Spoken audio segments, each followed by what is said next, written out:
I thought the question would be like, what is it you could literally do in real life? And my headcanon of you now is that you can do that. Don't tell anyone.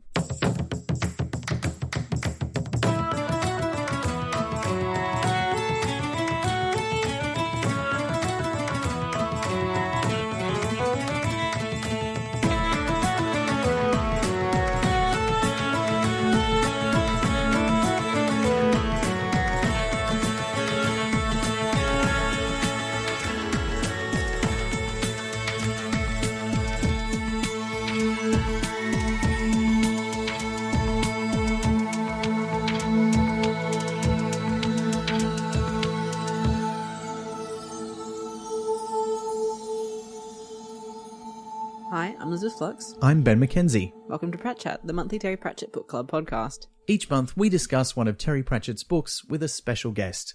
This month, we're not quite doing that. We're reading the Discworld short story, The Sea and Little Fishes, so I'm just going to keep this joke short. And our guest is writer, comic, musician, and author of the biography The Magic of Terry Pratchett, Marc Burrows. Welcome, Marc. Hi. It's very early here. Yes. 6 a.m., just for the record. Marc has gotten up very early to speak to us, so thank you as our first international guest as well. Hooray. Yes. Hooray for colonialism. We're invading again. All jokes aside, we'd like to encourage you to learn about the history of invasion in Australia. We'd also like to acknowledge, as we do on our website, the Wurundjeri Woiwurrung people of the Kulin Nation, traditional custodians of the land on which Pratchett is produced. Pay our respects to their elders, past and present, and extend that respect to any Aboriginal or Torres Strait Islander peoples who are listening to the podcast.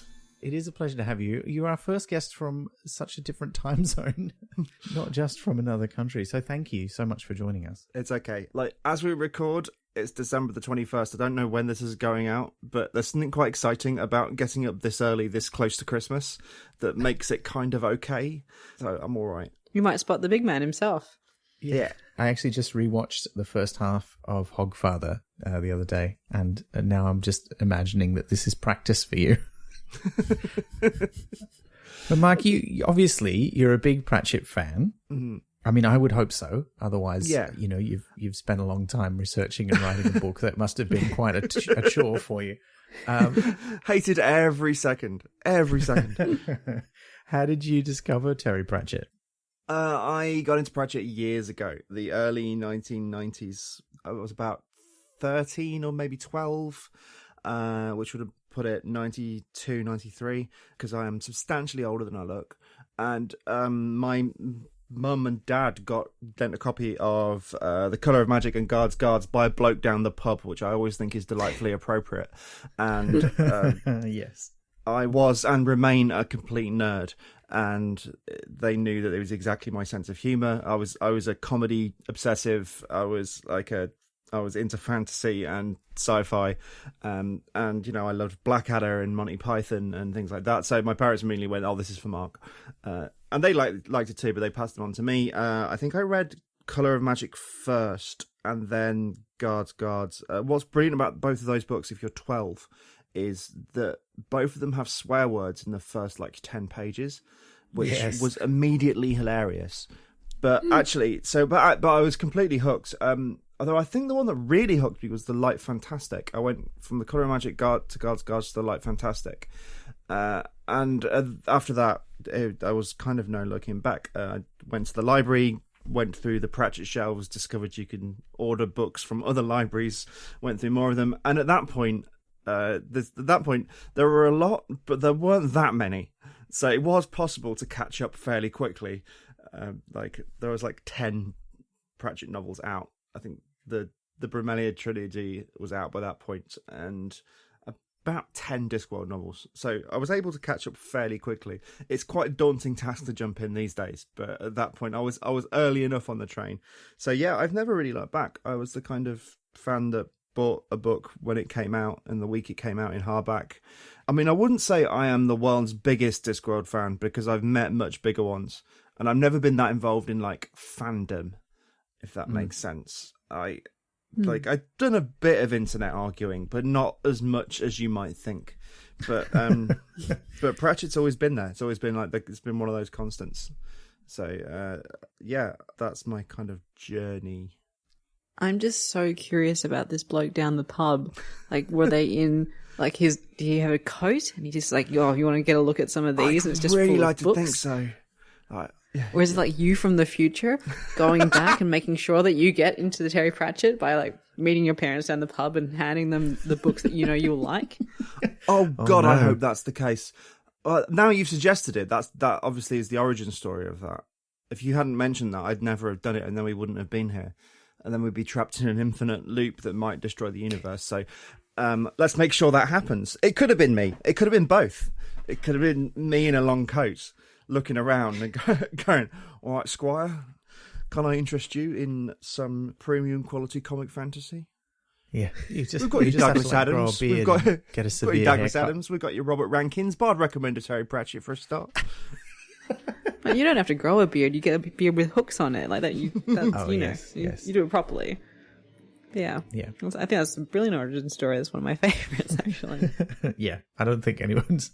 Can we? Well, look, we don't. Let's not rank our guests' origin stories. That seems a bit rude. Okay, well, let's rank it against mine. It's better than mine. Is it a brilliant origin story just because it's a charming tale, or because it involves me time travelling from the future and then pushing comic fantasy novels onto my own parents in a pub in the early 1990s?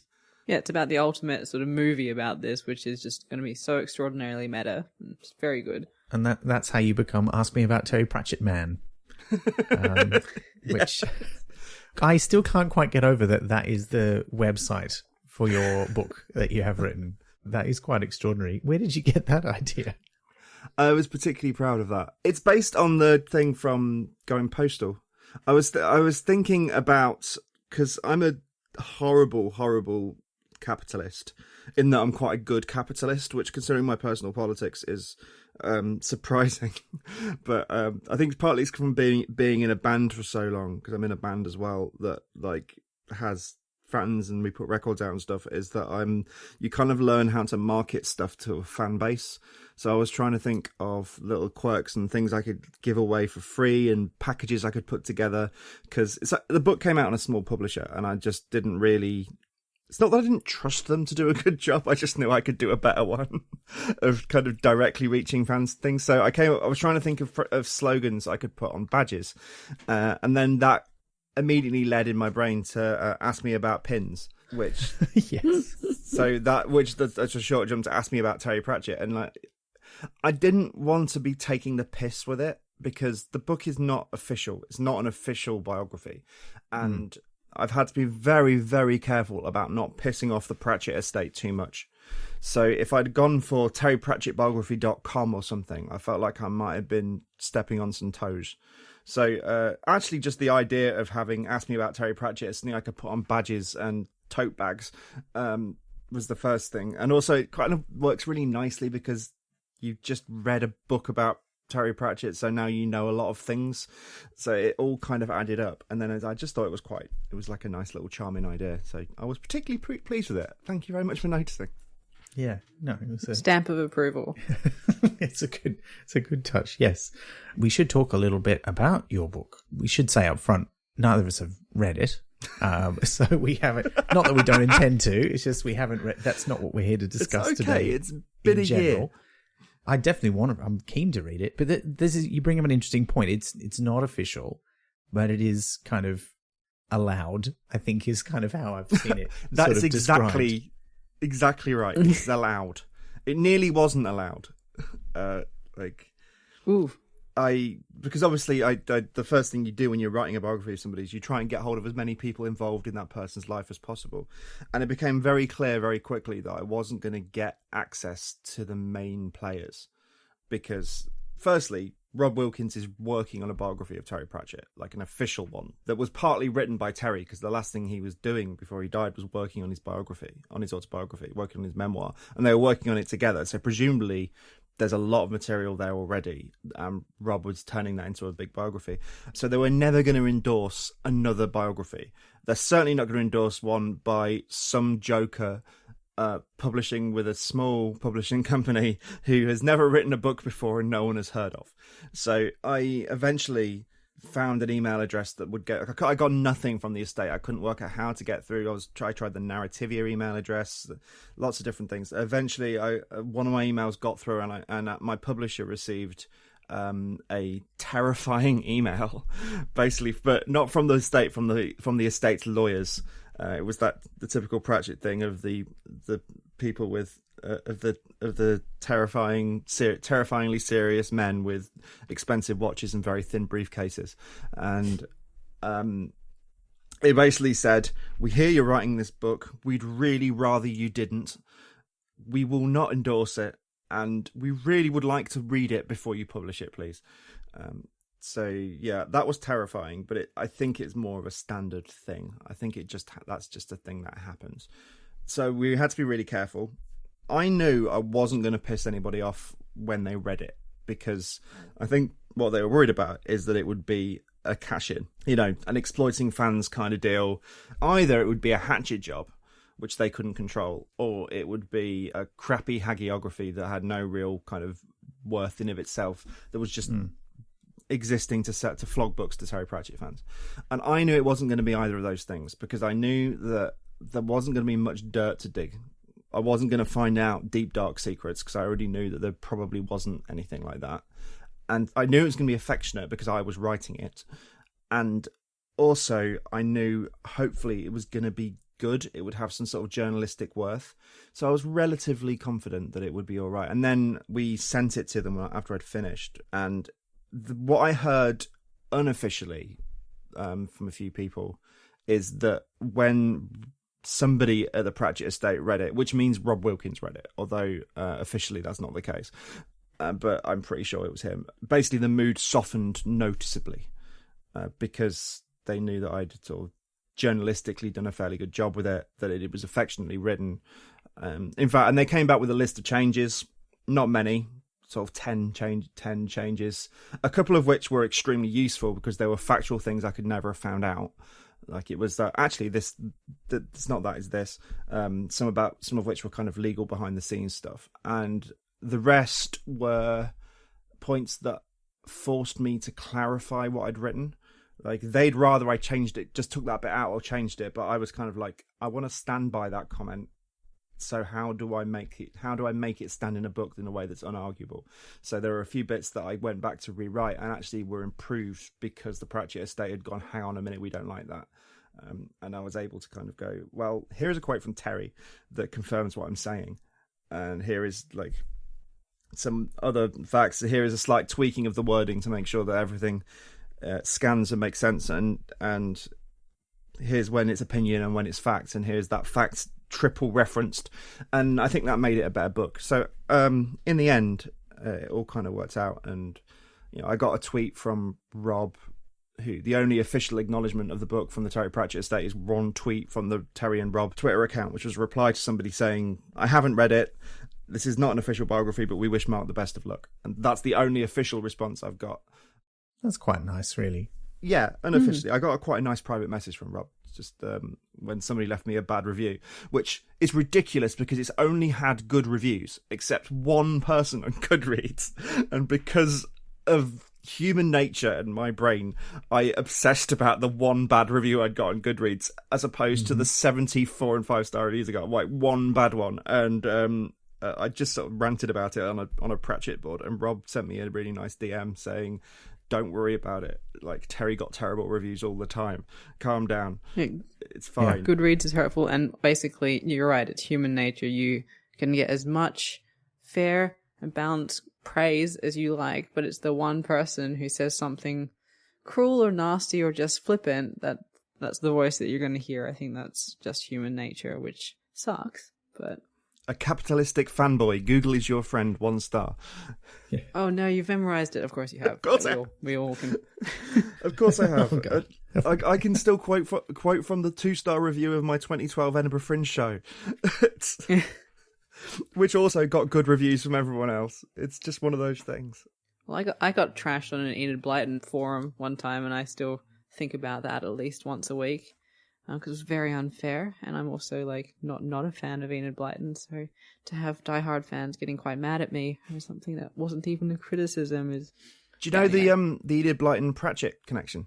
I do not. Apart from the fact that there are several digs at Enid Blyton in various Discworld novels, they both come from the same town. They both come from Beaconsfield in Buckinghamshire, which is a relatively small town. Enid Blyton died, I think, just before Terry was born, I think, roughly. But yeah, Enid Blyton is from Beaconsfield, so she would have been sort of in the background of his life, although I don't think he was very fond of her books. But yeah, Enid Blyton, G.K. Chesterton and Terry Pratchett, all from the same really small town. Wow. Something in the water? I hope they've got a good library there. I've been there. It's all right. It's okay. Yeah. Because 1 star.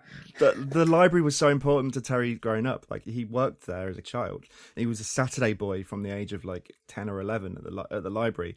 It was the only way he could get out as many books as he could, because they wouldn't let him take out more than a couple of books at a time. So he got a job there so he could take out as many as he wanted. He claims, and the thing about things Terry Pratchett claims is they're not always true if they sound cool enough, that at one point there was a drawer in the library for people who've taken books out, and there was another drawer in the library for books taken out by Terry Pratchett. He claims that at one point he had 142 books on loan at the same time. So there's a plaque outside the Beaconsfield Library that just commemorates the fact that he used to work there. So I went on a little pilgrimage. I wanted to see the town he grew up in, and I tried to find what his address was, and I looked at his old school. So yeah, it was really useful, that sort of thing, for writing the book, because when I talk about Beaconsfield Library, I can literally describe it. I can describe so when you and it was really important to get those kind of things in, so there'd be like a real sense of time and place.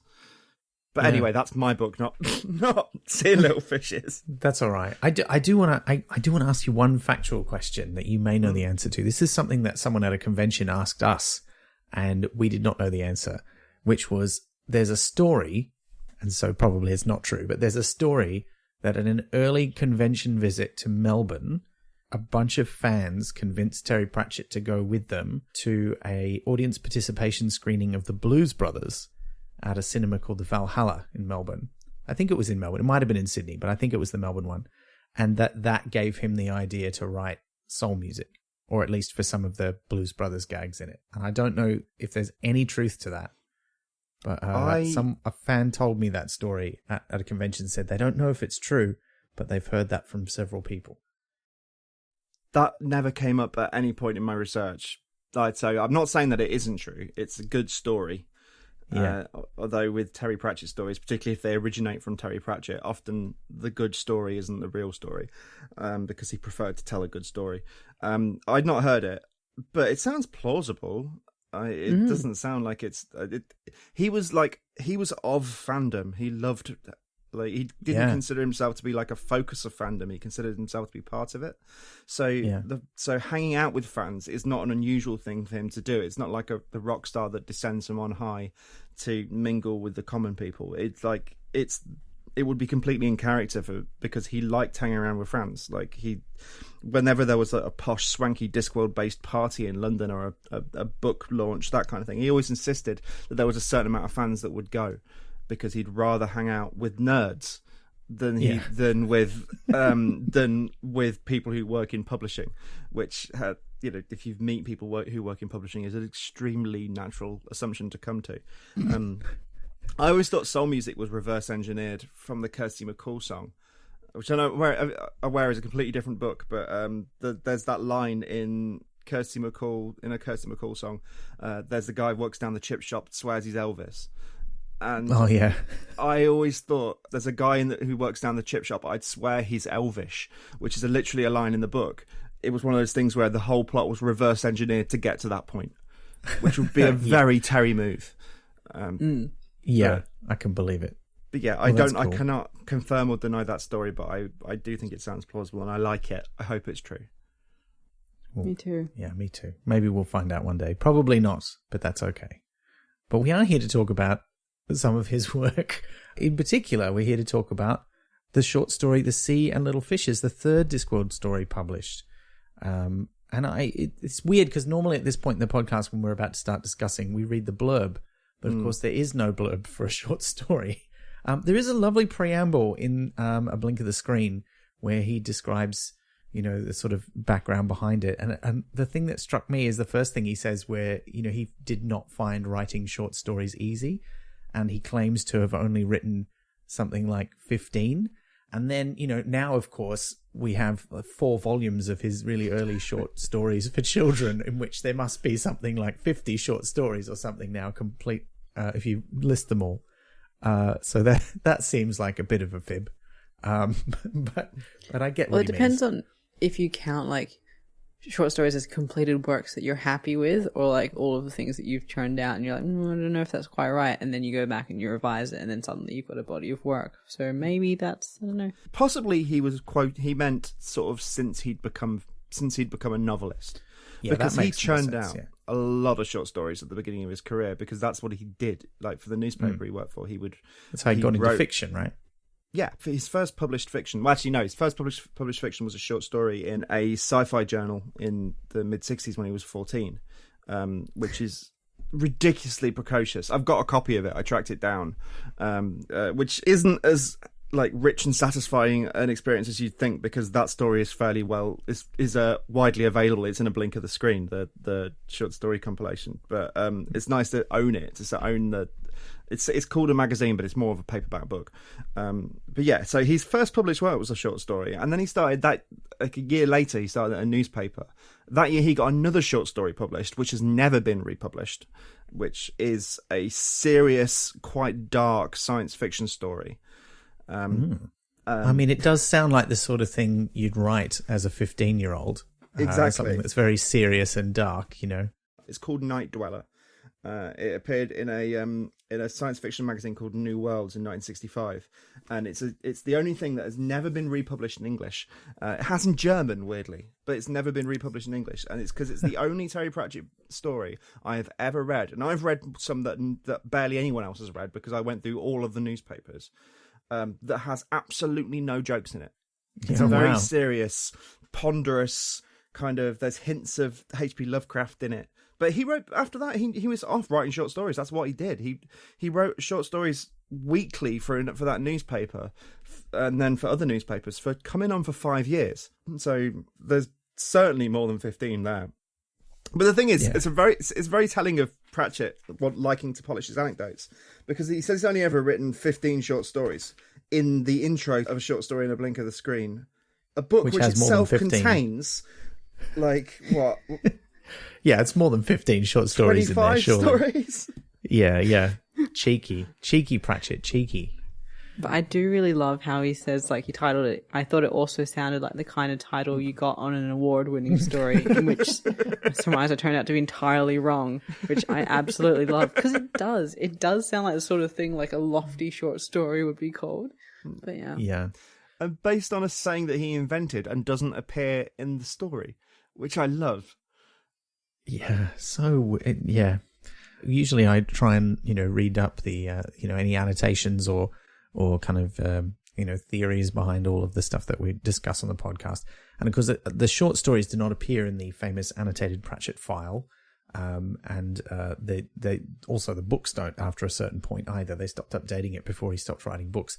But I was sure there would be notes about this one, because I'm like, oh, there's a little reference there, there's a little reference here, look at all this stuff.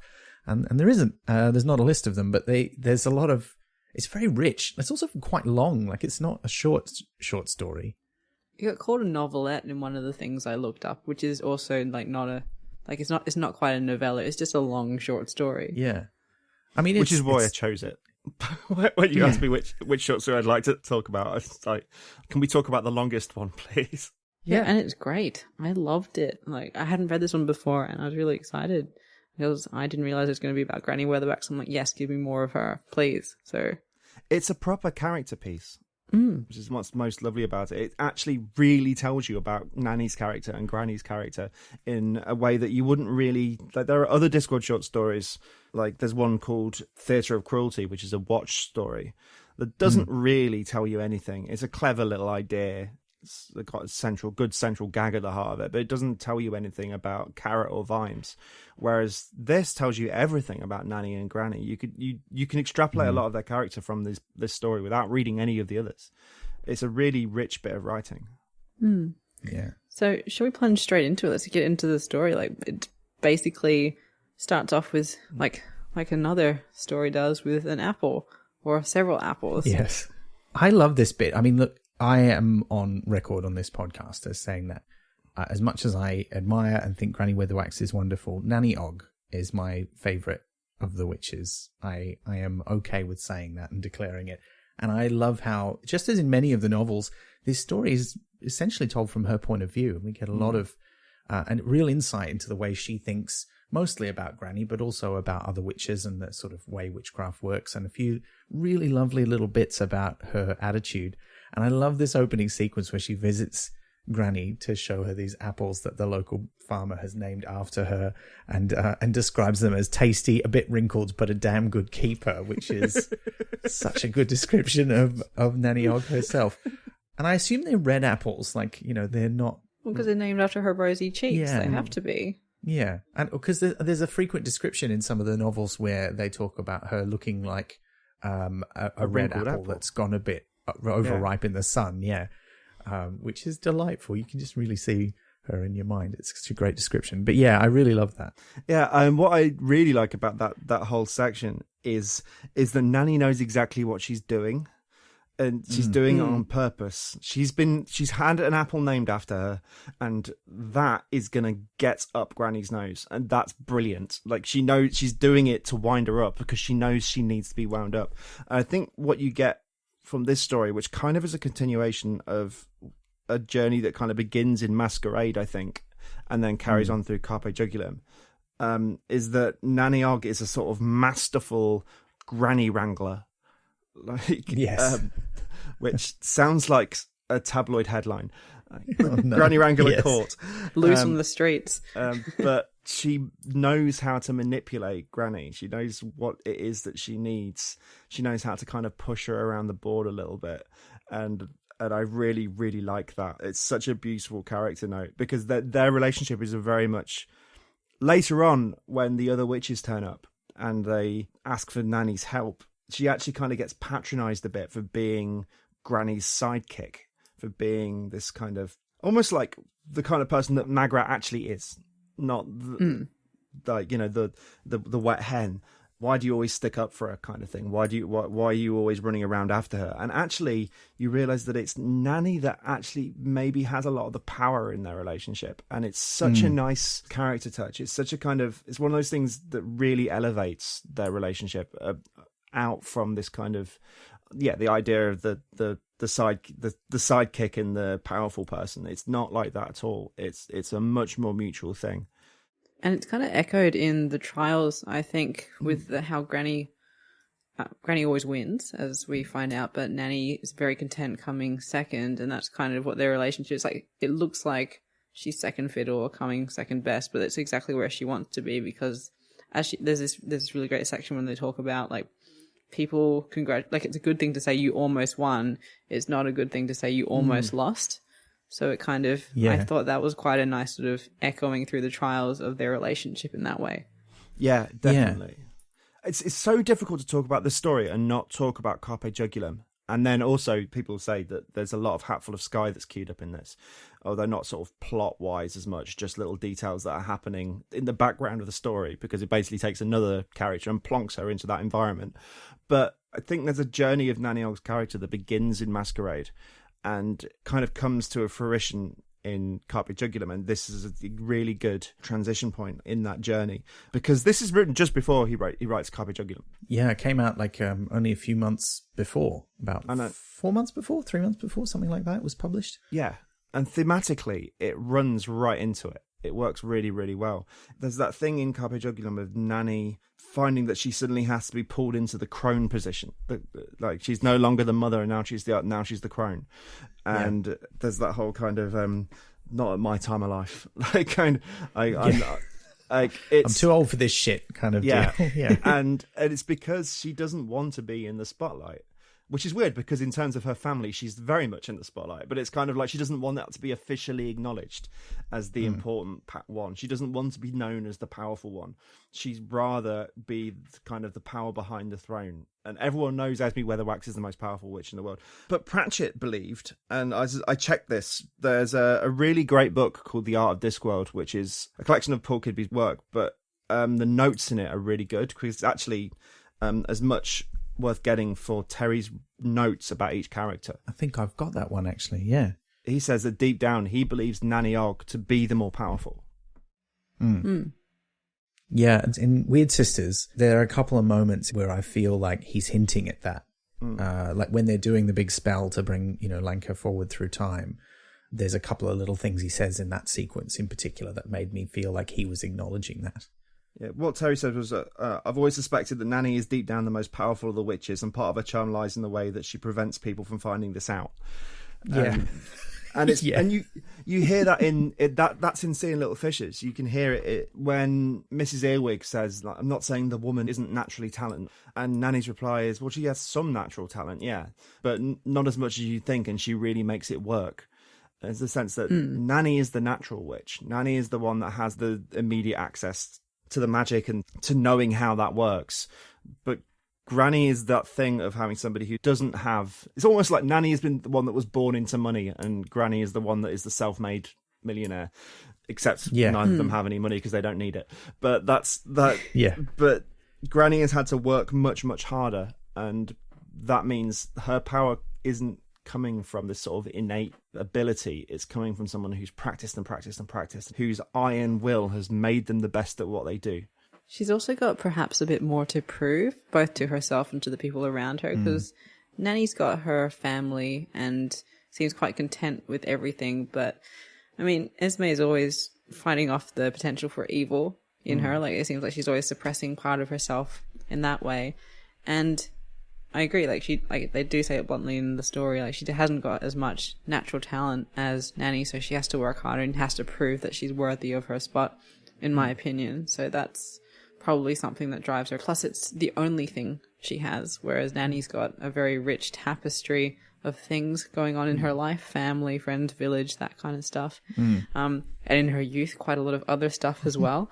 Whereas Granny, only this the whole time. So... and so in some ways she's a lot more fragile and more loosely tethered to the world than, say, Nanny is. Yeah, Granny's not a happy person. And that seems obvious that she's quite a sour person, but when you really think about the character that he created, she's not a happy person. She doesn't have we find the great love of her life was left in her youth and never returned to. She's never had a romantic relationship. She's got basically two friends and a frosty relationship with everyone else that she knows. She's feared and admired rather than liked. That's a hard place to be. And it's not this story that has this quote, but I can't remember which one it is, but there is a quote in one of the books, just something like, the price of being the best is that you have to be the best. The reward for being the best is to continually prove that you're the best. And I think in Seeing Little Fishes there's a quote, something like, after a lifetime of hard work and self-reserve, you find that your only reward has been to have worked hard and reserved yourself, or something along those lines. And so you kind of that's why I think Nanny needs to constantly push and prickle at Granny to keep her active, to stop her from dwelling on the fact that actually she's a lonely old woman who lives by herself and who people demand things of and doesn't really have that much else. Yeah. And I find that like a really beautiful bit of characterization. And it's one of those bits of characterization that there's so much more going on than people tend to think if they're dismissive of Pratchett. And this is a really good example of that. She was one of Terry's first really successful characters. If you read his early work, the characterizations aren't very good. Like, the stories are fine. But if you read Carpet People, Dark Side of the Sun and Strata, like, the characters aren't great in those books. The books work, but the characters aren't very richly drawn. And then you get Rincewind, his first proper character, who is the first one that really clicks. And then the next one is Granny Weatherwax. And it's because he creates somebody who is a little bit damaged. Even in Equal Rights, this isn't the definitive version of Granny. Even in that book, she's still the same thing. She's still the old woman that lives in the woods and everyone is a little bit afraid of, who doesn't have anybody, and all she has is her power. And that is really, really interesting. And I think he develops that and develops it until he gets to Carpe Jugulum, which is the point where he stops developing Granny because there's nowhere else for her to go, and she becomes the background of other people's stories after that. Yeah. So it's interesting in this story, basically they introduce the fact that every year there are witch trials and that Granny always wins, and they've signposted it early on in this that it's coming up real soon. The bonfire is kind of the highlight of the year. And then after the whole apples incident, Nanny finds that she's been visited by 3 witches who are here to try and get her to persuade Granny not to participate because they want more girls to take part because they're interested in witchcraft, and no one wants to if they know they're going to lose. And so basically they all set out to Granny's cottage. Nanny sort of to be like, I'll hold her back for when she comes at you for trying to suggest she doesn't take part.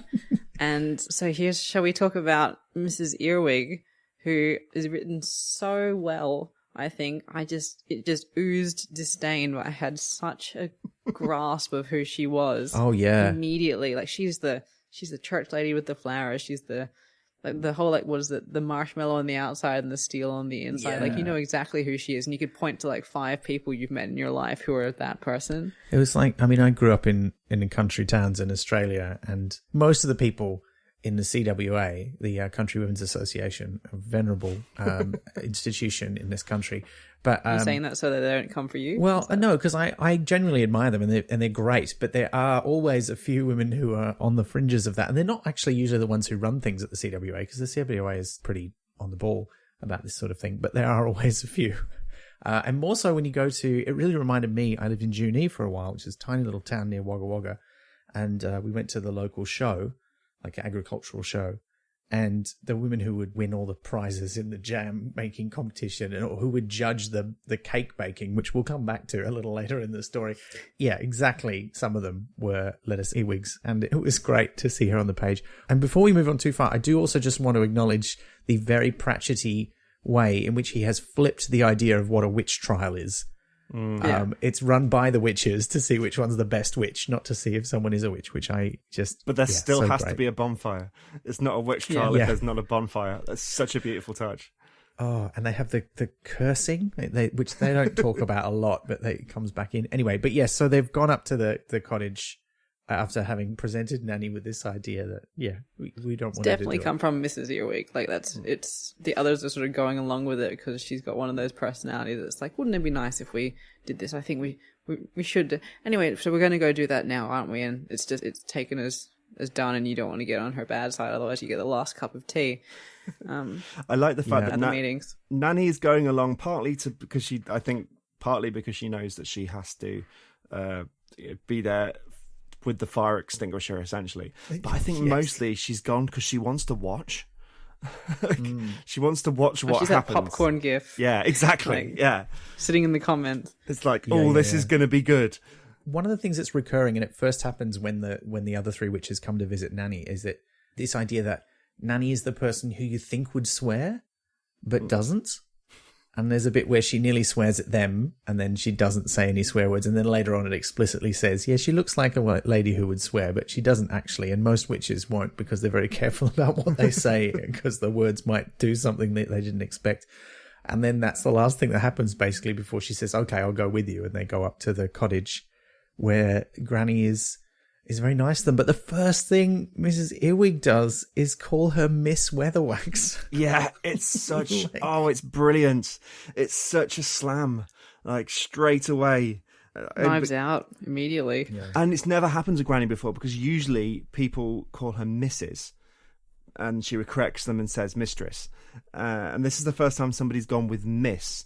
And Nanny makes the point that Granny doesn't invite them in and offer them a cup of tea, which is almost as insulting as calling an unmarried old woman Miss, which is brilliant. It's a proper kind of shots fired moment. Yeah. Yeah.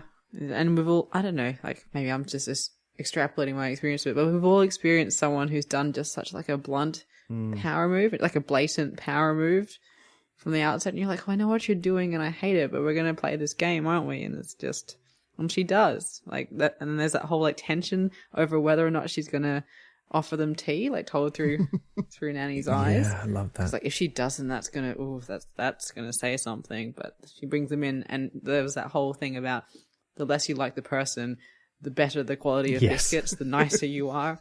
Yes, very true to life. I feel like we should talk a little bit more about Lettuce Earwig because this is her first appearance. There's so many weird things about her that kind of all add up to make her who she is. Like we learn that she's married an ex-wizard, that she's got lots of money, so she buys all the fanciest witching stuff. And there's sort of, when we're first meeting her and hearing what Nanny thinks of her, it seems like maybe she's not a great witch because she's kind of just doing it. And she does witchcraft in the way that other wealthy women might do needlepoint, like not because they need to, but because they need something to do to keep them busy.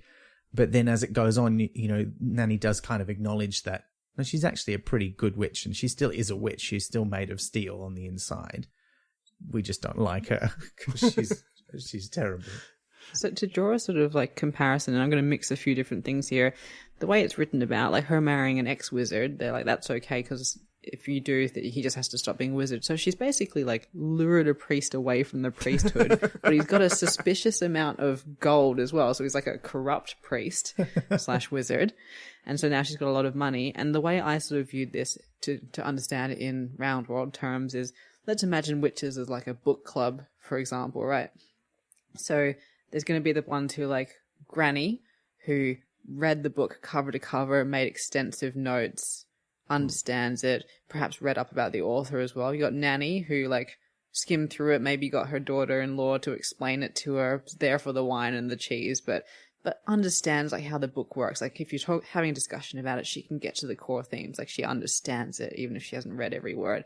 And then you'll have Lettuce Earwig, who will have read the book in a perfunctory fashion, thinks she really understands it, and goes in saying, this is what it's about, this is what it is, and everyone else will just fall into line with my opinion about it. We're not actually having a discussion. This is what the book is.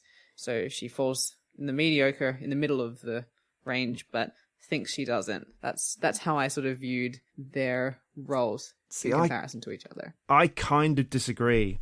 I think someone like Magrat would have read the book cover to cover, made all the notes and been diligent about it. And you're right, Nanny would have had it explained to her or got someone else to read it. And you're right about Mrs. Earwig. She would do exactly that. Granny wouldn't have read it at all. She'd have read the blurb, decided she disagreed fundamentally with the premise and not bothered with anything else.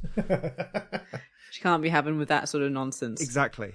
And then she would have argued about, and then would have obstinately argued every single point that anyone else made, going, no, I don't see why you should have to do. I don't see why anyone would act like that. That seems ridiculous. Why would you do that? That's which is how she treats all art. It's how she is at the opera, how she is at the theatre.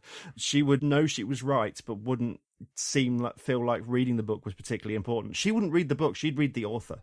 Yeah. Yeah, headology of the author. That's a good way to put it. Yeah, I would absolutely love to read a book of them doing a book club, actually. Now. It's such a tantalizing prospect, isn't it? I really like your analogy of the book club, Liz, but I do have to say the other thing that Mrs. Earwig made me think of was like, a prime, like the woman who probably did it in like an episode of Midsummer Murders or something. Like, she's got the weirdly rich husband who we don't see, who possibly has been killed by her. I don't know. I got that vibe off her. Like she would have gotten someone else to do the killing, though. Oh yeah, she'd just benefit. Yeah, most likely. But it does not go well when they go to tell Granny, maybe you shouldn't do this. I mean, but it goes not well in maybe not the way you expect, because she is quite withering.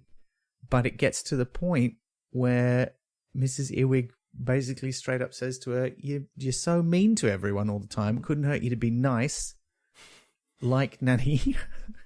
Although she refers to her as our sister Githa, which I think is a bit much. Like, they're not on that sort of first name terms, apart from the fact that all witches are, I guess.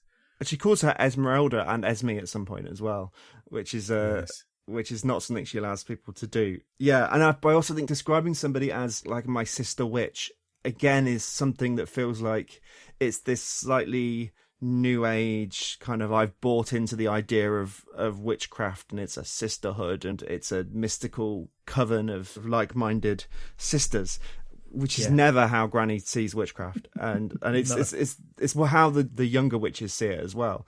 But the one thing that Granny would never ever do is romanticize witchcraft, and it's such a stark difference. But she would never describe anyone as a sister witch.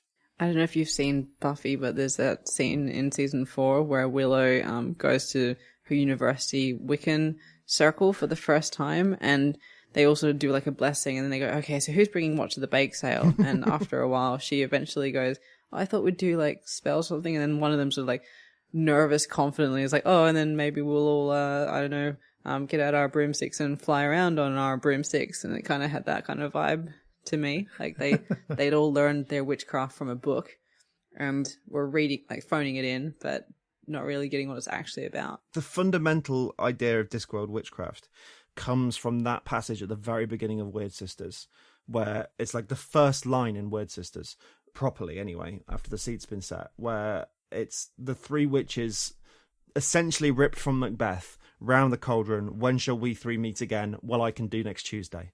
And and that's exactly what this is. It's the real witches don't need to shriek, when shall we three meet again? Like, they just check their diary. And that's what the difference between Granny and Mrs. Earwig is, that Granny would never call somebody her sister, because to her, the relationship between them is implicit. And it's very important to her that everyone knows the relationship is implicit and knows their place in that pecking order as well. She doesn't see them as equal sisters. No, and I think that's interesting too, because this story kind of insinuates that, or basically says straight up that no witches do. In previous books, and I think, again, this is in Weird Sisters, where they're not known for being gregarious, and Granny Weatherwax was the greatest of the leaders they didn't have. You know, that there is a pecking order that everybody's aware of, but they pretend that every witch is on their own. Whereas here they talk about the witch trials as one of the ways in which witches will sort of up themselves in the hierarchy. And also, dead witches' boots. When the more senior witch dies, you go to the funeral, then you go home thinking, well, I've moved up a spot. And it's just such a great insight into the wider world of witchcraft that came before, that really opens up in the Tiffany Aching books. It's really wonderful to see that. So we've got Nanny coming back after Granny's been told she needs to be a bit more nice, and they have that sort of dread-filled conversation where Granny just keeps saying nice in scary ways, and can see that something's coming, and then it sort of cuts, and Granny's being nice. Yeah, terrifyingly nice. Like blessing people and bringing them things and giving them advice. Which, she does all those things normally, but usually in a very brutal, this is good for you kind of way. It's interesting, actually, because the way that Granny does things is kind of a bit how one of the other witches, I've forgotten which one it is, but it's one of the other two witches who comes to see Nanny, is described. Like, she says that Gamma, what's her name? Not the one who hardly does anything in the book. Beavis, Gamma Beavis, in the story. As she describes her as being a bit too educated and who would do good things for you, but even if doing a good thing for you wasn't what would do you good. I think such a good passage. But and yet that is also kind of exactly what Granny is now doing. Whereas previously she'd do, and there's a lot of great little lines in this. There's several times they sort of talk about the difference between what you need and what you want, and what's good for you and what you think will be good. And she does. She just goes around doing these good deeds with like viciousness, but like it's not vicious. Like, she's genuinely being nice, but no one can grok that. They're like, "What do you mean, Granny Weatherwax is being nice to me? Surely that means the universe is about to end and I'm gonna die." And every one of those, I think you get 2 or 3 of those little scenes, and then some of the people from the village are like, "We're gonna need to talk to Nanny about this," so they sneak off to find her at her secret still in the woods, which is many times referenced. Although I think in one of the early books, don't they claim that Granny's the one with the secret still? I think that's in Equal Rights. And then that's in Equal Rights, when things aren't quite settled yet. And then Pratchett realizes, no, hang on, Nanny would be the one with the still, which I think makes much more sense. And there's great imagery of like everyone pretending they don't know the still's there, so they're bumbling around in the hedges around the edges. And then when she dashes off to go find Granny, the guy's like, "Oh, do you want me to put out the fire of the walk you were doing?" I mean, it's just because actually, so great. and this works with what I was saying earlier, is that the people that know Nanny Ogg are as scared of Nanny Ogg as they are of Granny. It's just in a different way. It just manifests differently, but they're still scared of her. Like there's that thing as the king pretends he doesn't know that the still's there and gets a barrel of something nice every Hogs Watcher said, "Thank you for not asking for the taxes so that Nanny doesn't have to refuse to pay them," which is like, it's lovely. Yeah. But they all know that actually you don't cross Nanny Ogg. Nanny Ogg is a force to be reckoned with in her own right. Oh yeah, definitely. It's interesting that in this story, because it's so much about witches with each other, that becomes very background. Like normally, you have the three witches of the story, whichever three it happens to be, and their relation to other people is they all have that power dynamic in their own ways. Arguably less so Margaret, but then she becomes queen, and it's very different again. But in this, because it's all about witches hierarchy, there's a lot more argy-bargy. I mean, there's no doubt throughout the whole story, we're all sure that Granny is going to come out on top one way or another. But at the same time, you're like, but how does Nanny relate to these other witches? Like, we know what she's like with regular people. How does she get along? I mean, they all her mates, and then when she meets one at the witch trial, and she has that internal card come up out of her little Rolodex in her mind, kind of deal, and she's like, "Oh yeah, I've got you pegged. I know who you are." You get the feeling that that's her behaving like other witches, like that. There's a certain sort of standard witchiness that they all have, but then they have their own personalities layered on top. Bit like that great line early on when the witches come to visit her, and it says like, "There's nothing like a uniform for displaying your personality." They all have those little different bits, which was great. But yeah, the scene where she goes to see Granny and says, "What are you doing?" And she's not only like rummaging around like she's going through her old clothes, but she picks up the pink dress. the Glinda dress. Oh my God, you can't think of anything less Granny Weatherwax in your life. And she's described as a pink shape for the rest of the book. Yeah. I don't know what I thought when I was reading it, because I was like, did she like put a spell on herself, or did she get cursed by Lettuce to actually be nice or something? Because I was in two minds about that for a while. I knew she'd come out on top. But for a while I was like, oh, is it going to be like a double bluff where she's not actually doing a thing and she's actually like been cursed into being nice? And the thing that got me on that was how they keep describing her table throughout the book, and it's spotless and bleached and really clean, but when she makes all those horrible cakes and jam, her table is just chaos. It's covered in bunting and cooking stuff. And I was like, oh, is she actually like properly cursed? So for me, I had that it left me guessing, which I thought was really good, because I pride myself in being able to figure out like the twists ahead of time, and I wasn't convinced either way in this one. So yeah, it's subtle. It never occurred to me that Granny ever had anything but the upper hand. And maybe that's because I've been Granny Weatherwaxed. Maybe I'm falling for her. I'm falling for the idea she projects into the world, that she is impenetrable. But I also don't think there is, aside from Nanny Ogg, who headologies her, who pushes her around in a very subtle, manipulative way, but as her friend, I don't think there's another witch in the world that could do that to her, that would be powerful enough, or I think even would dare. I think she'd know, and she'd fight, and she'd hit back. Yeah. But I thought like possibly she'd done it to herself as like a brief window of things to try it out, to be like, oh, well, maybe I should, like, maybe she got reeled down. She's like, okay, well, let's try it.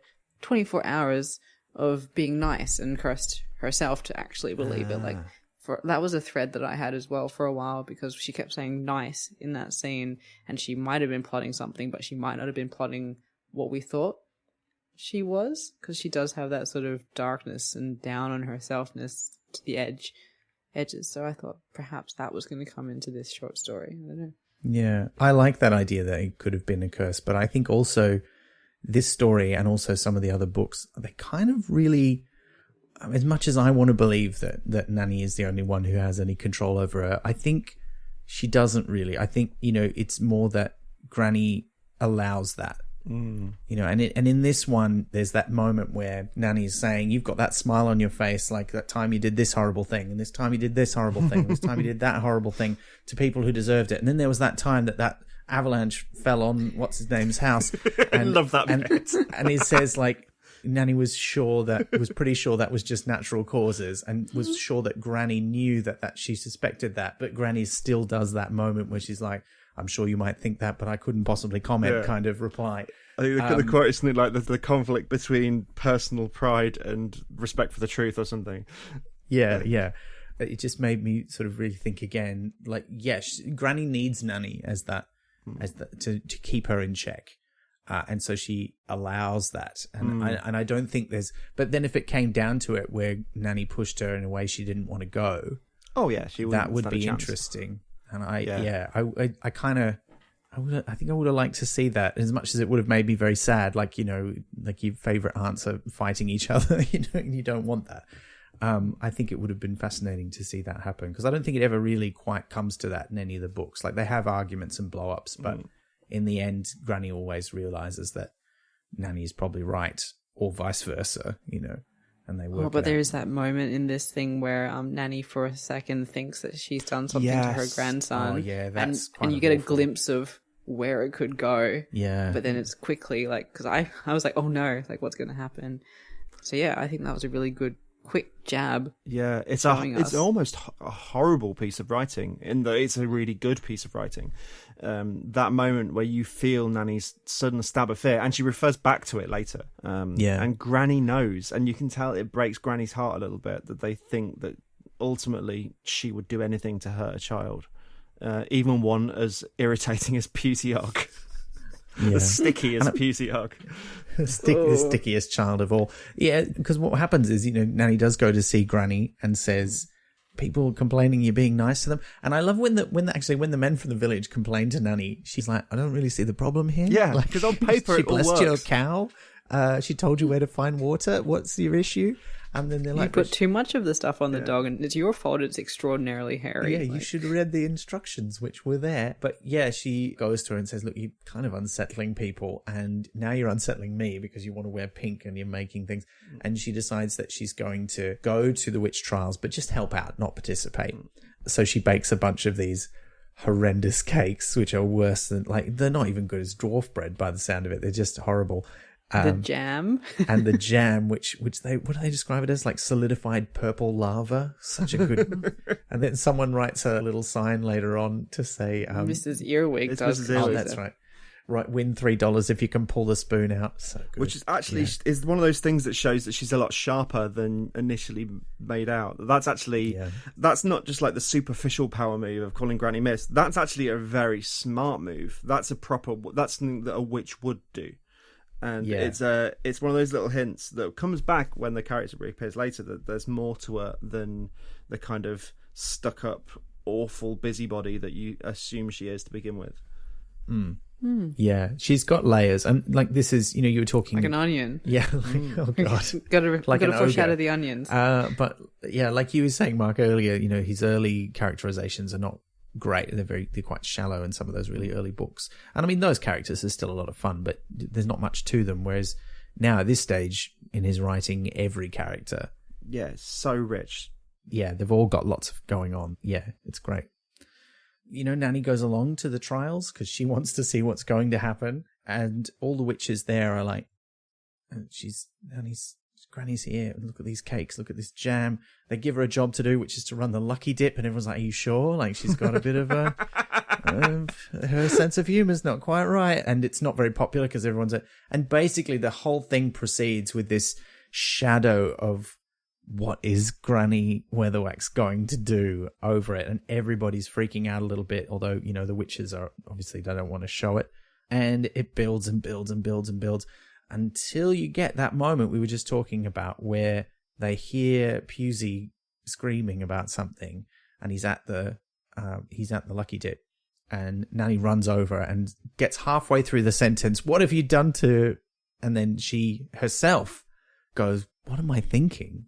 She almost immediately is like, you wouldn't do anything to my it's really it is an awful moment. You're absolutely right, but at the same time it's awful for Nanny as well, because you can see that she realizes that this isn't right and she shouldn't think that. Do you think that's part of Granny's plan? Obviously she's making everyone fill up their heads. This is her headology at work, thinking what awful thing is Granny going to do. And even Nanny is lured into it, even though you would think she would know better, but it even affects her. And is that part of her plan, or do you think Granny's accidentally gone a bit too far? No, I think she's gone too far at that point. I think that surprises her. I think it's her being a victim of her own success. She's too effective at being terrifying. What she's done is made the event. She's been asked to step out to give other people a chance. So she's made the event entirely all about her. Like, it's all anyone thinks about. It's all anyone can talk about. But because of that, and because of her reputation, maybe it's also because witches all know that there's that creeping feel that you could go to the dark, and that you're on the knife edge between light and dark. It's mentioned in later books, but I think it's implied a little bit here, is the reason that witches get together is to check in on each other and make sure that they're not gone bad, and keep each other on the straight and narrow a little bit, which is, like you said, Nanny and Granny's relationship. And I think, so I think there's a suspicion that she could flip, she could go, and they all think that, and I don't think Granny quite doesn't realise they'd accept that so readily. And I think that there's a sense that she is a little bit hurt, that she thinks Nanny at least would genuinely believe that she would do anything to hurt a child for no reason. And it is, I think also it's really one of the ways it's really effective is that Nanny's sort of attitude really turns very quickly, because only a few lines before she's defending Granny. And then Pusey cries out, she goes over to him and says, "What have you done to him?" And she realizes he's just complaining because he didn't get what he wanted in the lucky dip. And again, the lucky dip is something from my child. Like we'd have like a Was it full of bran though? Because I thought it was like I was imagining it as porridge, and I was like, oh, sticky, like children like reaching into this vat of porridge. It was always sawdust at the fetes I went to when I was a kid. It was always full of sawdust. I think it's meant to be like just grain, just like dry grain. Ours wasn't quite so traditional. Like we had little envelopes or little packets, and you just get to, they'd be in a big bucket or something, and you just get to take one, and then you'd open it and see what you got inside. You didn't actually have to stick your hand in anything, which I'm kind of disappointed about now. No, we had the stick your hand in a bit, because this kind of village fete sort of deal is like very familiar, because I grew up in the English countryside. I grew up in a very similar town to where Terry grew up, a very similar kind of size and nature of town. So I was very familiar with this sort of thing. And yeah, all those games they describe, they're all the classic stuff you'd have. And yeah, you would have a lucky dip, and it basically somebody would buy a bin and fill a bin full of sawdust, and in the sawdust would be loads of little presents, and you just go and take out whatever you got. It's a bit of a rubbish game when you think about it. It is. I mean, look, it's gambling for kids, and gambling for kids is always on an edge, isn't it? It's like, oh yeah, pick a random thing, buy a pack of Pokemon cards. Like it's never great. Don't want a dolly, want a soldier. Yeah, exactly. I don't want a Pikachu. Everyone wants a Pikachu. Why would you not want a Pikachu? No, most people do want a Pikachu. It's true. But yeah, as a result of that moment, the other witches are like, maybe it's best if you just leave. You just leave, Granny. So Nanny gets Agnes, who gets so little time in this story. Yeah, she's a walk-on.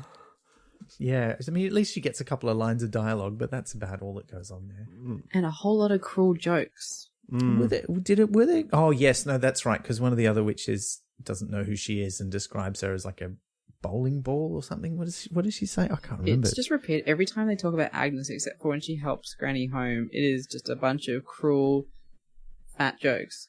Yeah. Like worse than in previous books, I'd argue. And this is between Masquerade and Carpe Jugulum, so it's kind of like prime fat joke time for Pratchett, unfortunately. So it's not a surprise, but it is a disappointment. Yeah, there's that damning with faint praise that she gets. There's something Nanny says, she's always been blessed with a commanding voice or something like that. Yeah, like they're good about her voice. Like she's got a great voice for cursing, which, obviously she does. She's got a great voice for everything. But yeah, that was a bit disappointing. I was a bit sad about that. I think anytime we encounter that, and we said this in previous books, it is this sort of bum note. Yeah, it jars. He's famous for his humanism and for trying to write as if everyone is there. And anytime he's written something that when we look at it now, we just see like, well, that's very fat shamey. Like that's not okay. And this is a very racist caricature that you probably didn't realize when you were writing it is a very racist caricature, but that's what it is. And it just feels like it feels off. You would imagine if he's still writing now, if he's still around and writing now, he wouldn't write like that anymore. And he does self-correct as he goes along. There are certain things that absolutely come along later that address certain issues. Like suddenly we have overtly queer characters popping up. We have proper looks at not just this kind of fairly arm's length look at the way women are treated that you get in Equal Rights, this kind of basic entry level of, well, everyone should be treated the same. By the time you get to Monstrous Regiment and things like that, he starts being very profound about race and class and gender. I think he makes up for it. I think he rises with society a little bit. As these things become more accepted, he folds that worldview in. I think that's to his credit. But you're right, there are things that jar, and you're right, a bum note is a good way of saying it. Fortunately, they're very few and far between. They are. And even we recently did all 3 of the Johnny Maxwell books, and even by the end of those, you could see a real difference in some of the things and the ways he was writing about them. Although even then, at that time, you read some of the interviews, and I'm sure you would have read lots of these, Mark, but at the time he was often talking about what we would now see as pushing back against PC culture and saying, you should be able to say whatever you want. And I think he did feel that, and because he felt like there were some things people didn't want you to write about that you should write about for kids. But the way he was talking about it, I think could be mistaken for modern day. No, I can say these racist, horrible things if I want. You can't stop me. Which is not. I think when you look at his writing, you see that's not his point. There's always a purpose. He drops the N word in Johnny and the Bomb. Which apparently was a huge ding dong with his editor, and actually it was an argument he didn't expect to win. He was expecting that to horse trade that, to sneak some other stuff in. There's an interview he did where he mentions it before the book comes out. And he said, I had an argument with my editor about using the N-word in a children's book. And so he says it. He actually does say it in the interview, because 1995 or whenever it was. But, it was just disappointing, but presumably he wouldn't do that now. You'd hope. But he didn't expect to get that through. And actually, I think when he deploys that word in that book, it's very effective, because he puts it in the mouth of the right character. It is a bomb that detonates, that brings you up short, and you go, and it feels uncomfortable because it's meant to. But he didn't even expect that word to get in. He thought he was obviously able to win that argument, but he was going to use it as a bartering tool to get some other stuff through that he didn't think he'd be able to. Amazing. It's like chucking in a typo so that you don't get structural edits. Distract the editor as much as possible. It's a good tactic. Give him something to find. Yeah. I mean, I don't do that. No. The other thing that you don't do is remove Granny Weatherwax from anywhere, but that is what they do. Nanny and Agnes take her back to her cottage, where her house is very messy. Yes, that's right. The terrible table, and then they sort of say, we won't go back to the thing, but Granny sort of says, no, you should go back to the trial, and they do. And when they go back to the trial without her, no one has been able to pull off their tricks, because the trial is made up of various different things that they do, and they sort of mention the other ones in passing. There's the cursing to open it up. There's the bonfire at the end. There's 1 or 2 other things that I've forgotten what they are. There's a singing frog. Mentioned. There's a singing frog. Well, the singing frog is someone's trick, right? Because this is the final beautifully. Final part of the trial is, you do your trick that you've been working on, which is, some great piece of actual magical witchcraft, but in the style feels like a school talent show, though. It does. It does, right? I also think that the frog thing is a Kermit reference, because Nanny mentions in passing, she talks about the singing frog a little bit, and then right at the end she mentions that it has a banjo, which is such a lovely joke. So it's a little Kermit the Frog reference there, I think. Yeah, it's doing badly. It's whistling. When it initially came up, I thought it was a reference to that old Warner Brothers cartoon about the frog that can sing, but it never sings when anyone else is around except the guy who's discovered it, and he can't get anyone to make money on it. Well, maybe you're both right. Maybe you've just made a rainbow connection. Lovely work. Excellent work. Thank you. Thank you, Liz. Thank you so much. All right, but should we rock it along to the end? 'Cause, basically what happens with Granny is she doesn't want to win, but she looks like she's going to by default almost, even though everyone's performing so badly. She was relying on the frog to beat her, and that sort of turns out to be the tactic. Because even Nanny can't. She tries to do her man of straw trick, which is conjure up a bit of wind and make a little man out of straw, make him walk. Which is vaguely suggestive. She can make him do something rude. Yeah, probably quite, yes, suggestive, absolutely. But she can't concentrate on it. All she can see is Granny's face, worried about what's going on there. And she's surprised. I mean, this is another point where I think I would not have thought Nanny would be taken in by what Granny was doing. And I think she didn't think she would be taken in. And then, she's surprised that she can't concentrate either and no one can do it. And then just as sort of everyone, the tension is at the crisis point, Granny appears. And so I just thought I'd see what was going to happen. And Mrs. Earwig is not. She's had enough. She's like, what have you done? You've cursed us all. You're using your headology on us. Using affluence. You're putting affluence on us. And Granny's like, I would never do it. How could I get past all these lucky charms? Which is a reference to the dwarf selling the lucky horseshoes, which I assumed are just magnetic. But who knows? Well, they're lucky for him, as he says. Yeah, that's such he's getting $2 each for them. Such a great line. I love that. And they have the confrontation. It's so simple, but it's so great. Yeah, and I was shocked when she slapped her, but yeah. Yeah. It's a really shocking moment, and Granny's response is excellent because she doesn't do anything. She doesn't retaliate. She doesn't respond. She doesn't in any way do anything. And I think she knows that having slapped Granny Weatherwax is punishment enough. That was Lettuce Earwig losing control, and she will regret having lost her control, and that it will be a far more effective punishment than anything else. She's been hoisted on her own petard, basically. Exactly, yeah. Yeah. So she's led away, basically, and Granny comes a bit back to herself, although she's still being a bit faux nice, and says, well, let's not let that spoil everything. We should still have a bonfire. And then throws a fireball during the only bit of effective magic in the entire event. Which is Is that her trick all along? Was that what she'd planned, even before all of the politics had come in? I was wondering if that was her planned trick anyway that she'd been working on. It feels a bit entry level though. It's like throwing fireballs, although it's wizard magic, isn't it? It's something which you wouldn't never do. It taps into history. Yeah, Granny never does that sort of thing unless she has to, or unless she's annoyed. There's that bit in Witches Abroad where she glares at a fire until it bursts into flames. But yeah, I like the fact that she literally becomes the image of the Wicked Witch of the West in The Wizard of Oz, throwing the fireball at the Scarecrow. It's exactly that image. Yeah. That actress got very injured doing that. Yeah. Oh, really? Yeah. What, set on burned fire? her. Oh, wow. Yeah, all that make. It was. We'll put it in the show notes. It's a really horrible thing where she's got a burn covered in green paint. It's awful. Oh, nasty. But then we get That's to the last bit where Nanny basically visits Granny to go, I know what you did. Basically, and lets Granny sort of talk about it. But they don't, again, it's one of those great Granny Nanny conversations where they don't quite come out and say it, but they don't have to, either for themselves or for us. We know what happened. And yeah, I don't know. I love this bit. And then the onions. Particularly the onions, where we kind of end where we began, with someone getting a new variety of fruit or vegetable named after them. And it's onions. And there's that great, again, just like the apple had the perfect description for Nanny Og, the onion has a perfect description for Granny Weatherwax. She says, very useful vegetable, the onion. Firm, sharp.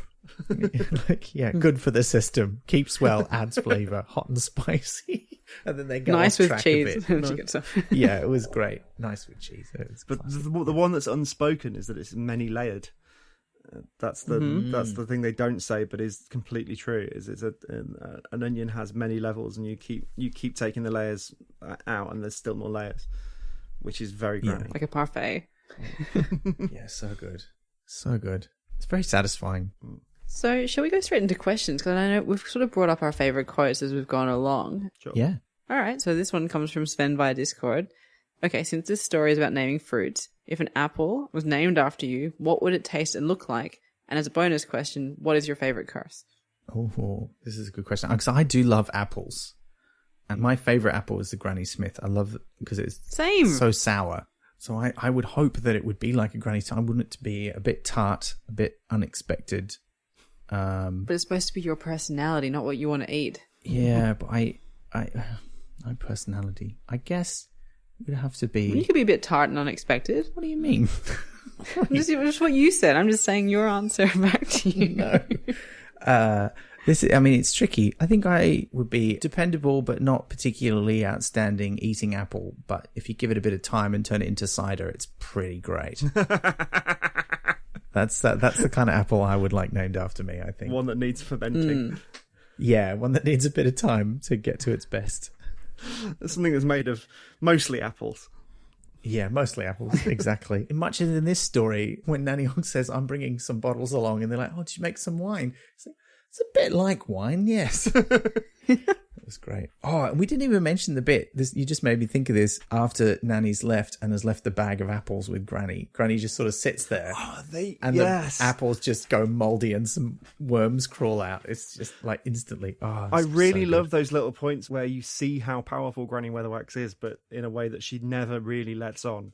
That she can actually do extraordinary things. She has incredible power, but because witchcraft is about not using magic, and so is wizardry in a way. Actually, in Discworld in general, using magic is about not using magic, but especially true of witchcraft. But every once in a while, it leaks out, something happens. And I like the implication for me anyway that doesn't happen on purpose. That's a reflection of how she's feeling. Yeah. But what about your apples? What would your apples be like? I'm going to slant mine a little bit towards pears. I was thinking this is really, yeah. Oh, if we both do it, then that's all right. But there's this really good one, like a Nashi pear, which is good during summer, but it's okay, like at room temperature, but it's best when it's put in the fridge. So like better under certain conditions. See, I was thinking I'd be more of a pear, because usually when a pear is in the fruit bowl, you have no idea what that pear is going to be like. And I think that's kind of like me, is that you might pick it up and it's horribly cut hard and like chewing wood and basically unpalatable. And you go, oh, I've got to it too soon. It's too soon. Or you can like bite straight through it and it's this kind of bag of glorious juice and it's incredibly satisfying and lovely. Or it can be a slightly mushy, mouldering mess, depending on its day. And you can never quite tell until you poke it. Also, it's got an unappealingly fat bum, and that's all rings come true. on now, don't Agnes knit yourself. Don't come on, don't. That's not. Let's say positive things, positive. But I like that you don't know what you're going to be like until you get there. What about curses though? What is it the curse words or like curses we'd put on people? Well, I mean the implication is that they used to curse a person, so I think it would be a magical curse. But because it's like done on, it's like when they change someone's shape, like they talk about, Pratchett always talks about how the trick to that is convincing somebody that they are the other thing.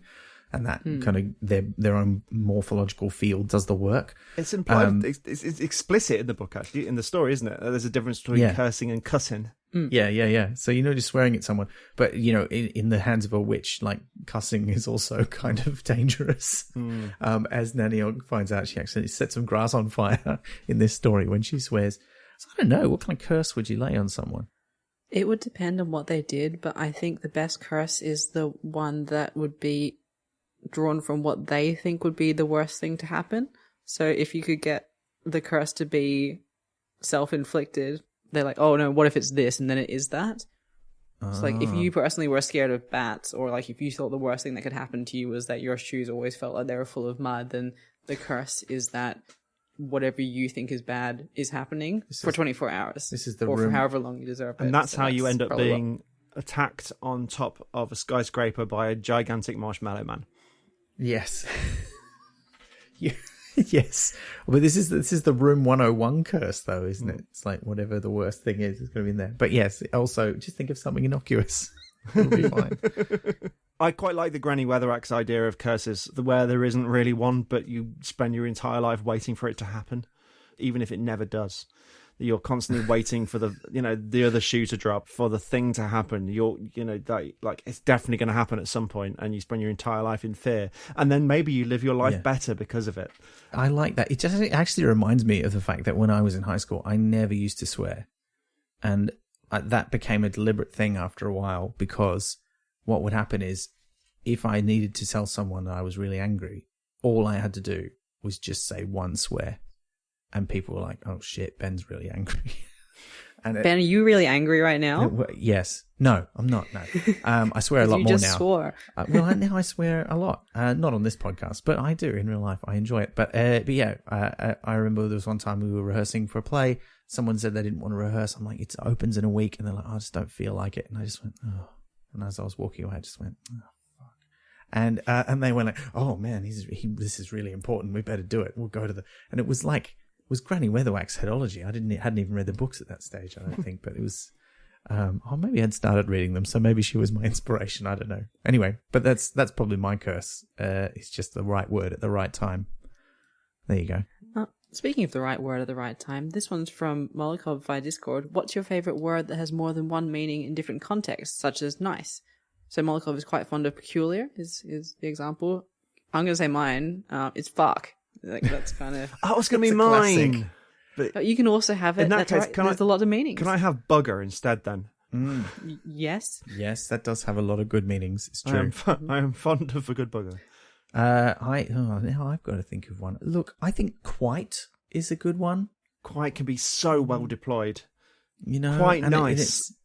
Yeah. Quite or, good. Or someone says something and you just say, quite. And it's like, is that good or bad? Oh, I don't know. Yeah, I think I'll go with quite. I love the way there's really a difference is another good one. between that is really quite good and yeah, it's quite good. Yeah. Even in the same context, it can mean opposite things. Yes, absolutely. This one's from Belle via Discord. What would your trick at the witch trials be? Not to be Granny Weatherwax, of course, but to possibly come second. Oh, like a magical witchy trick. I thought about this one a bit, and I feel like it would be getting multiple animals to do the same thing at the same time, and not even anything necessarily non-animal like just holding your arms out like a scarecrow, and suddenly all of these crows land on you or something like that, and everyone's like, "What?" Like, wow. Just I think it would be something innocuous but really creepy like that, just because it would be fun. I thought the question would be like, what is it you could literally do in real life? And my headcanon of you now is that you can do that. Don't tell anyone. I was going to say something that I'd literally do, because I have crap party tricks that I've done. Oh, yeah. And so I guess I'd do a witchy version of my crap party trick, which is that I can put a bunch of coins on my elbow and catch them in my hand, like by flicking my hand forward and catch them all. It's a good party piece. Yeah, it's great when it works, but when you do it 5 times in a row, then you turn to your friend in the pub and go, hey, look at what I can do. And you get a bunch of 20-cent coins, you flip them into his beer. Less good party trick. Better than flipping them into his face. But I guess like the witchy version would be I'd just make my hands bigger and bigger, which would like be freaky. But yeah, so you can just catch as many as you want. All right, Ms. Marvel. That's it. I could be married to Joan Grufford. That's fine. Yeah. Yes. Now you want to think of something, because all I thought was I just changed mine a little bit. Is I don't want it to be crows. I want it to be Australian magpies, because that's kind of awesome and really frightening at the same time. But yeah, I don't know what else. Mark, what would you do? I mean, is knowing a lot about Terry Pratchett a party piece? I think if you were at a Discworld witch trial, it would be, because you would know about the creator of the universe. Because I know a lot about Terry Pratchett now. It's definitely trivia based. I do a thing in my stand-up actually, which is a good party piece, where I kind of ask people what their favourite music is, and then I tell them what that means for their sex life, and I illustrate their favourite.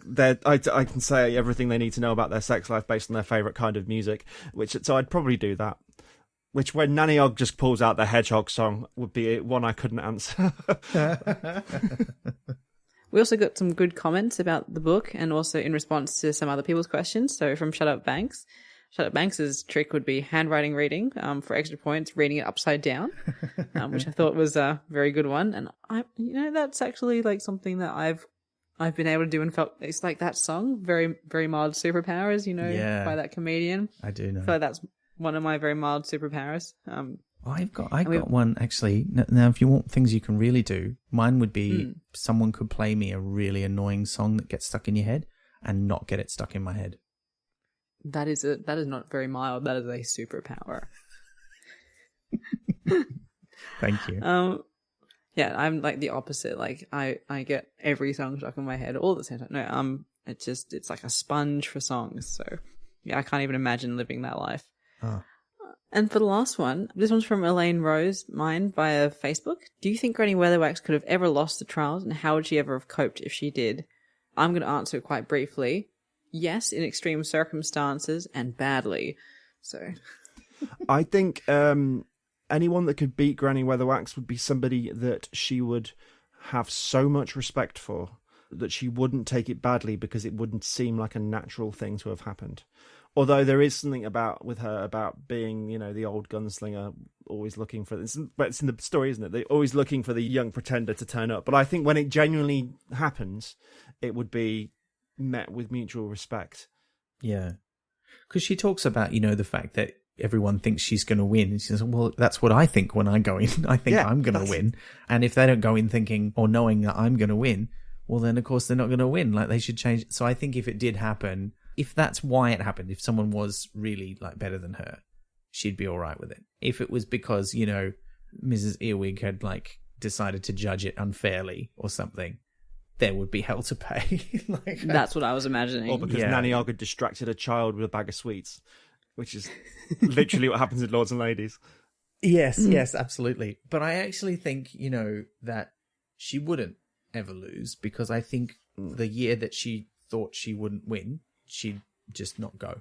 And probably, that's kind of the year of, without wanting to get into any spoilers, but I think, the year of the final Discworld book is probably the year she wouldn't have gone. Well, this whole question of and the witch trials comes up in Hatful of Sky, and it sort of kind of deals with a lot of this. So it's worth throwing forward to that, because I think if you read this and then read Carpe Jugulum and then read Hatful of Sky, the three kind of thematically run together. Yeah, cool. We got another great comment. This one is from Steve Lay via Twitter, who points out that the Wikipedia entry for this story states that the story established a basis for various elements of the novel A Hatful of Sky, but is not required to understand that novel. Steve adds, true, but you'll appreciate the book a lot more if you've read this short story. So yeah.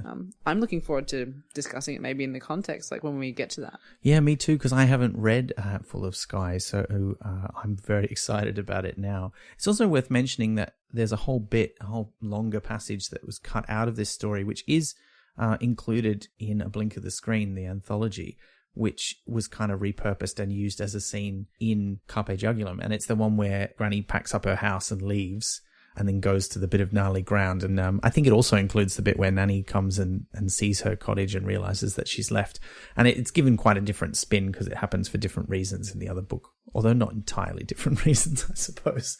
So that's fascinating, because I read that in the introduction and I didn't look up what it was, because I tried to guess what bit of the book would be. Yeah. And I was like, I wonder if it's because that's where she humps off, because she's got a bit of a sense of self-attack. And I was like, I wonder. So I'm feeling very validated by that. Well done, Liz. Well done. Yeah. Thank you. Even though I was wrong in my theory about the short story, I was able to guess where the missing 1,000 words went, so that's something. It is very long for a short story, it's well worth your time to track down. But look, that kind of brings us to the end of our discussion of this great short story. Mark, thank you so much for joining us from the other side of the world. Thanks for having me. This is a great way to start my day. I'm very happy to be awake. Also, I'm going to be a lot more awake for work than I usually am. Because I've not woken up at 7:55 and logged on at 8 a.m. I've actually had 2 hours to get my brain into gear and working, so I'm going to be a lot more effective as an employee today. Oh, fantastic! It's quite the commute. Now, we've already established that your website is askmeaboutterrypratchett.com, at least if you want to find out about the book, The Magic of Terry Pratchett. If people want to find out more about the other things that you do, where can they find you online?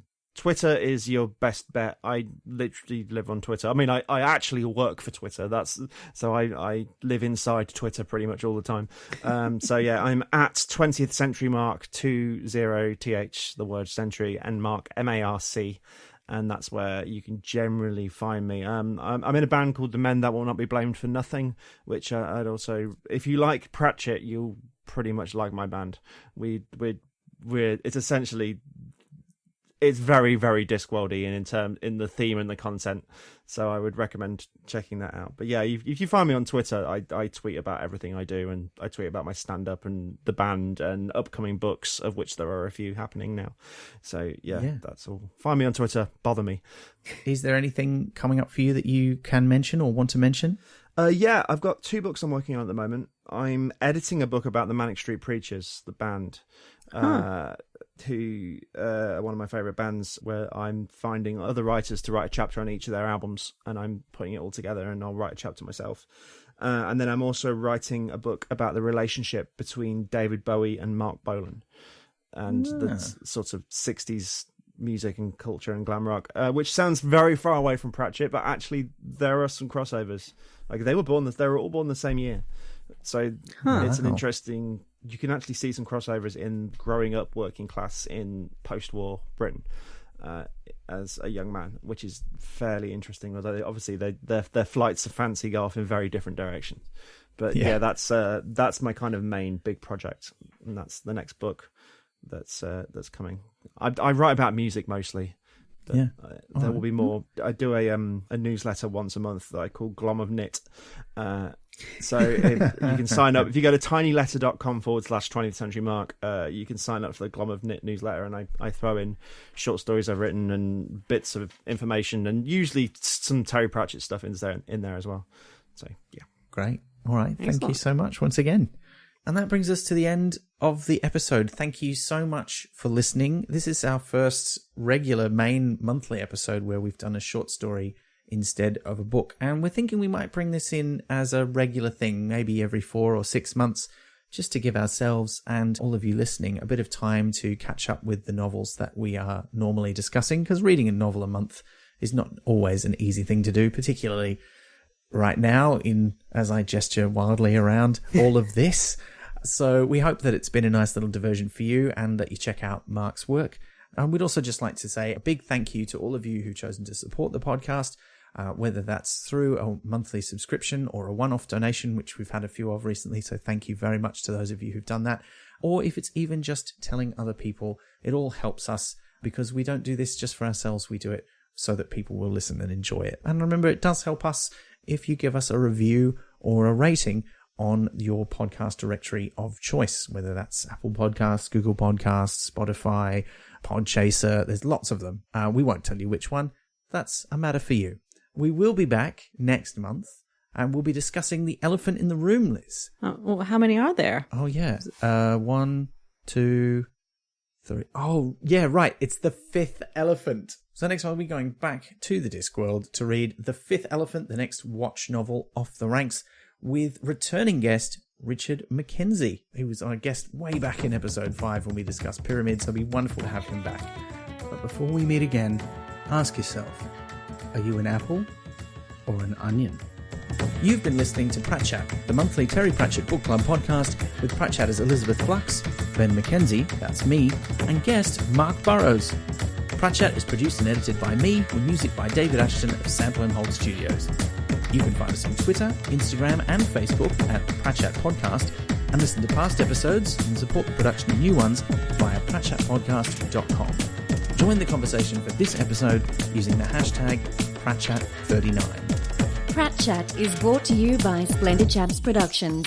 We make entertainment for your ears, like the Doctor Who podcast Splendid Chaps and time travel comedy series Night Terrors.